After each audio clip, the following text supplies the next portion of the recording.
is the ECU here, just pulls up. There you go, set that to one side.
just pinch either side. There's little tabs, you just pinch and pull.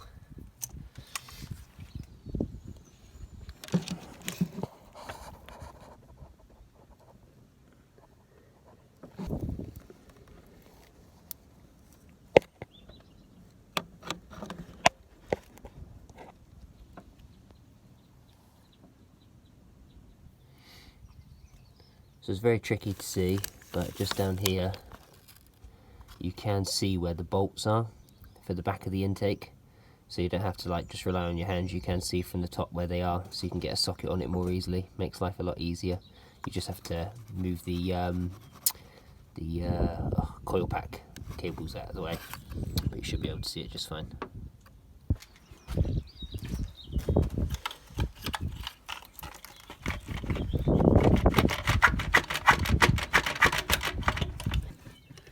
So you also have to unplug the 3 injectors as well to get the intake to push back, otherwise you won't be able to get it off. Okay, let's try that again.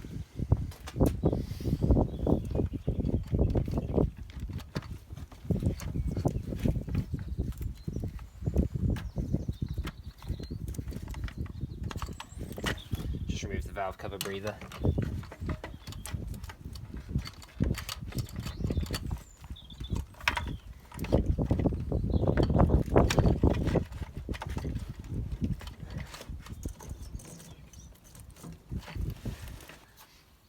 There is enough room to clear this coolant hose, but I'm worried about snapping off the clips and stuff that are on top of the intake. You could just force it up into the cowling and it would go over it, but I think you'd probably end up snapping off. There's a little tab on the bottom of the intake, just down there. I think you'd snap that off, and I think you'd snap off the stuff at the top. We'll just remove that coolant pipe and drain out the coolant system. There's just a little clip at the bottom, and then we'll just drain all of that out.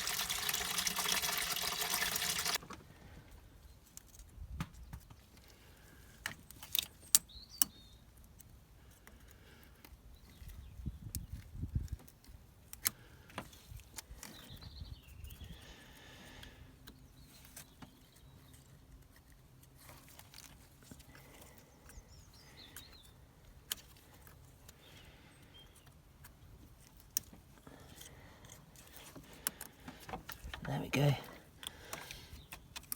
That's down. Now it should hopefully just wiggle off. I've just pulled that clip out and I'm going to try again. Yeah, there you go. I think the clip hits the intake, so you have to remove that as well. So we'll just tuck that down there. Now hopefully we can finally get our intake out. As far as intakes go, there's a lot worse to do. This is not great, but it's not bad.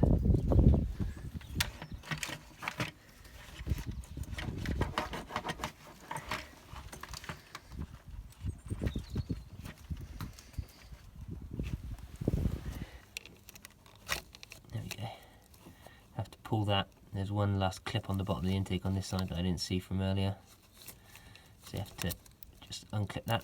Now for real, it should come this time, for real.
So now we're basically ready to remove the valve cover.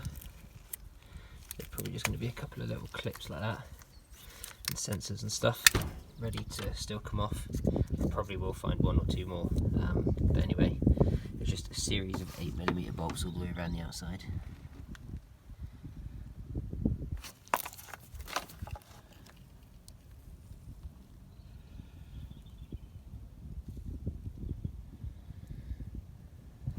And then I think down this one here, we've got a little ground cable as well that will pull off at the same time, which looks like a 10. And then there's a few more 8mm in the middle on the valve cover, and then a couple just here down the side.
Oh, I always miss one. Missing one of the bolts is kind of a tradition for most mechanics.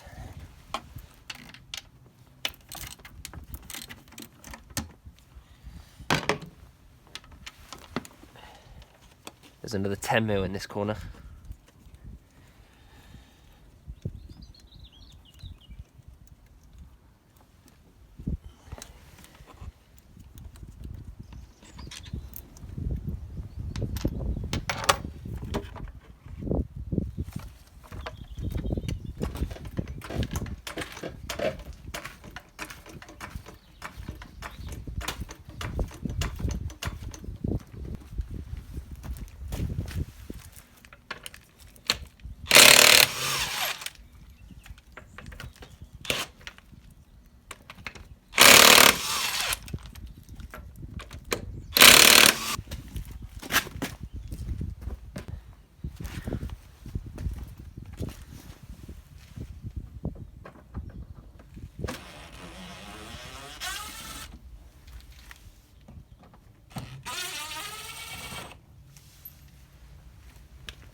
No need to remove the whole thing, that'll be fine.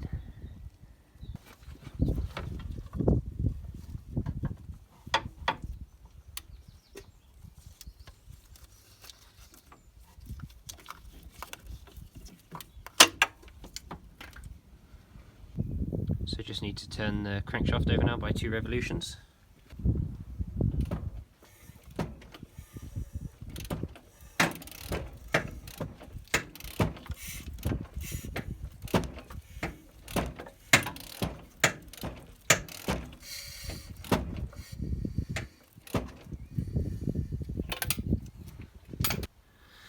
So these have variable valve time sprockets on them, which is this mechanism here, has springs inside it, and it can just alter the timing to give you a little bit more performance or fuel economy, or usually both of those things are linked. What we're just going to do is just counter hold the camshaft, and then we're just going to give that a little turn and just make sure there's no play in the pulley. So if the pulley itself was moving, this part here, if this was moving at all, we would have to get that locked into place. And how you would do that is you can turn the inlet camshaft goes this way to lock it. You can lock it, I think, up to 30 degrees, and then the exhaust camshaft you can turn the opposite direction towards the back of the car, and I think 35 degrees on this side. So we'll just double check this side here. Both of mine have locked into position, that's why we rotate the engine so the camshaft's locked. Yeah, there you go. I can feel that it's locked. You don't have to give it much. That's fine. You should even be able to turn the engine over from here, so that's good. Now all we need to do is get it timed up. So just up there, we've got a hole for our timing pin. We need to make sure that it goes all the way in. So it should be basically almost flush with that bolt.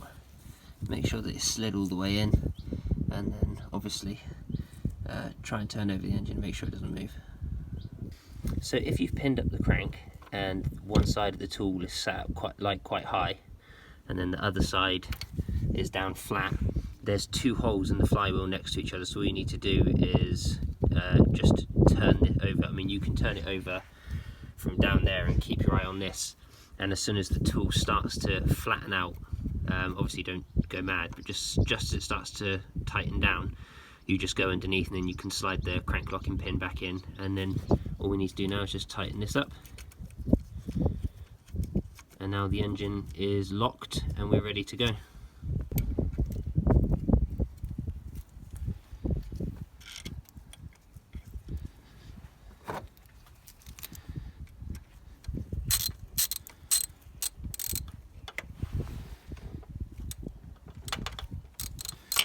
Just leave that there for a second while we just snug these down. I don't think it matters, but I'm going to just make sure mine are pushed up against the back of the cams.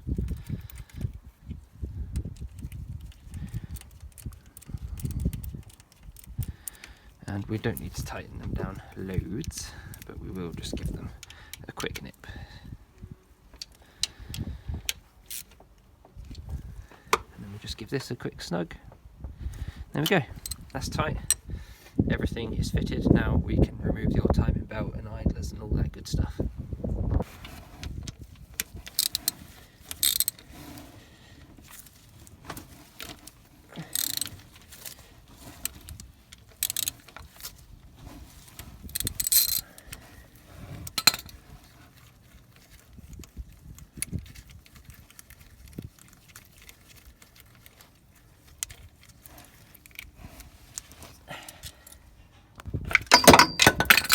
There we go. Make sure you catch that, don't let it fall on the floor.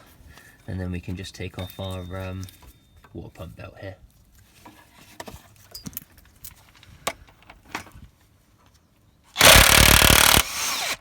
There we go. Obviously you could do it by hand as well.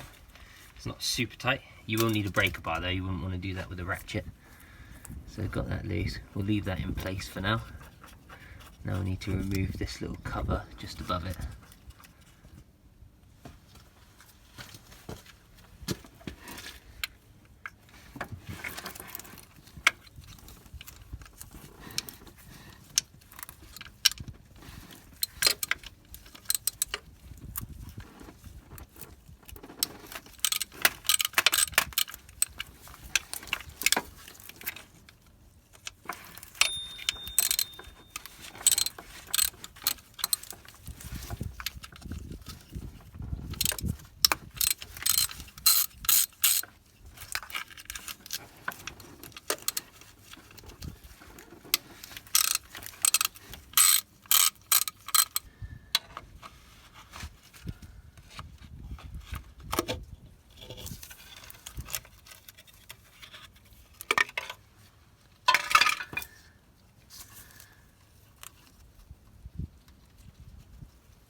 I'm just going to leave that in place, I think. I'm just going to remove this tensioner now.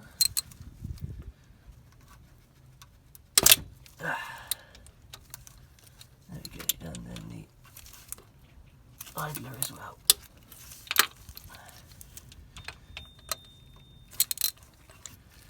And there we go.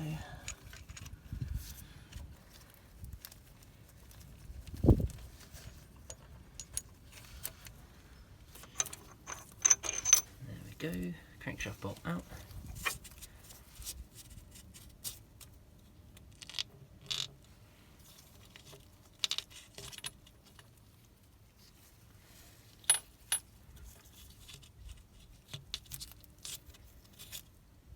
And be careful with the seal that you don't damage it. I do have a replacement one, but many people don't replace it. Personally, I recommend you just replace it. Do yourself a favour. The procedure now says to remove the camshafts, I assume, so that you can get the belt out more easily, but you can manoeuvre it around the camshafts without much issue. Same with fitting the new belt. You can just fish it down there like this.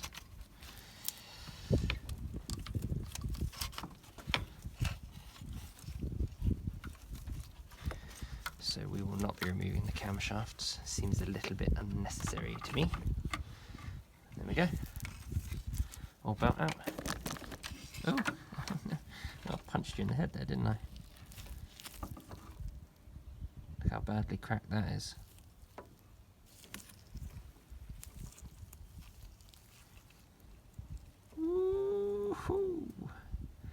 Damn. Close call, eh?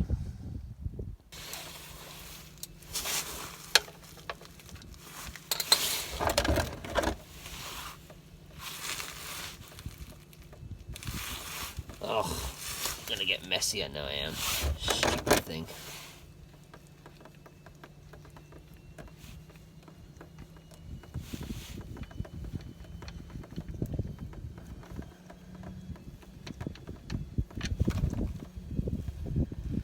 Well, that is very, very viscous oil.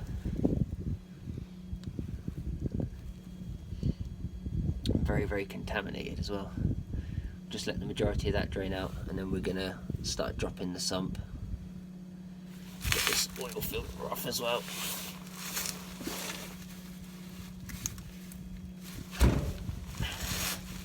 Maybe not, it was worth a try. Oh dear. That'll do for now.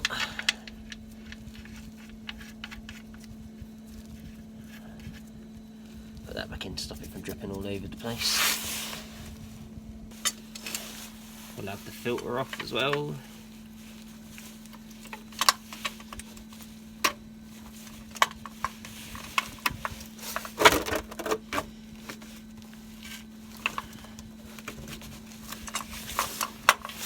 Goodness me, that's been on there for a while.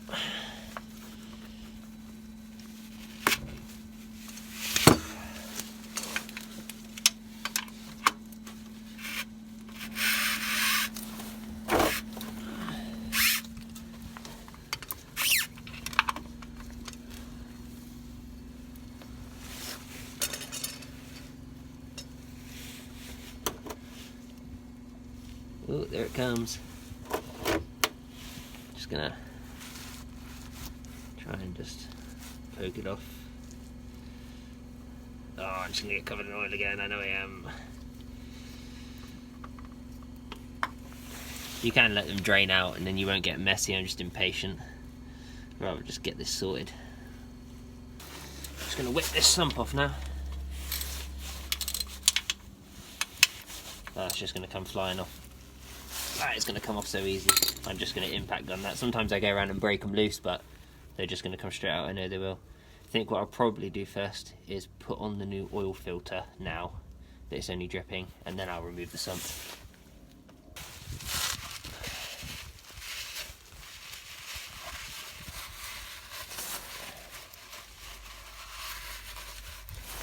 Good.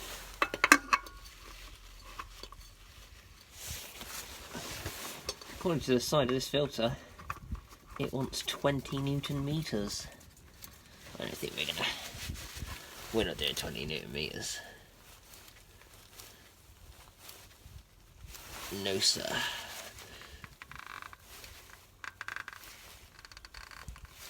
There we go.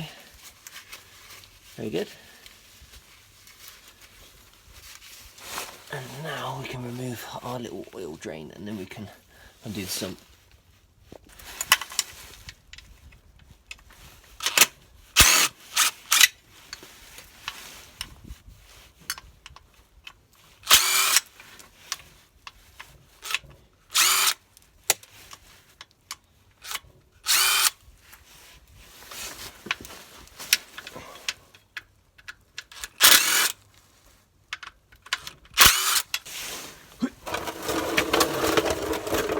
Drag our little oil drain back over and hopefully it should come off pretty easy. Got a little plastic one here so I don't hopefully damage anything.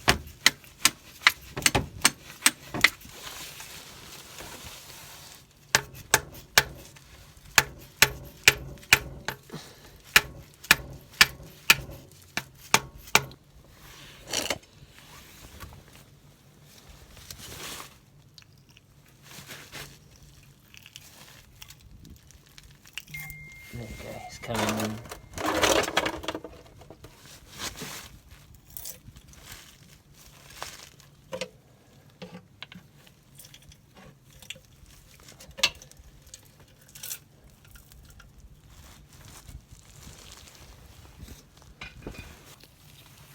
Let's see if we can get in there and have a look. So this is why we take the sump off.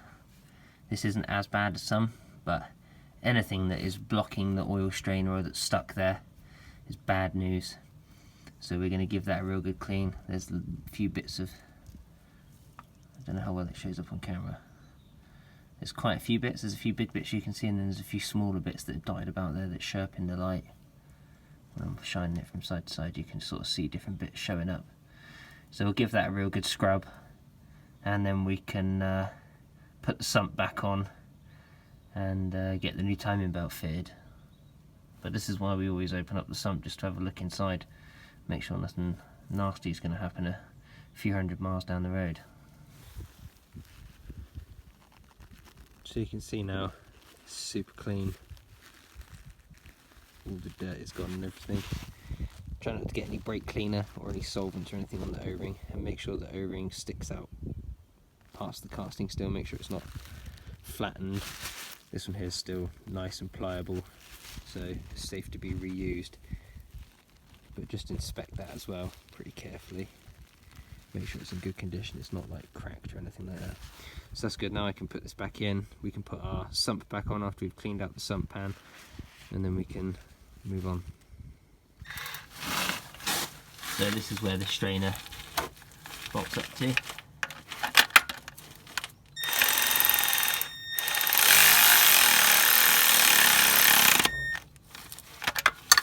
There we go, that's bolted up and back in.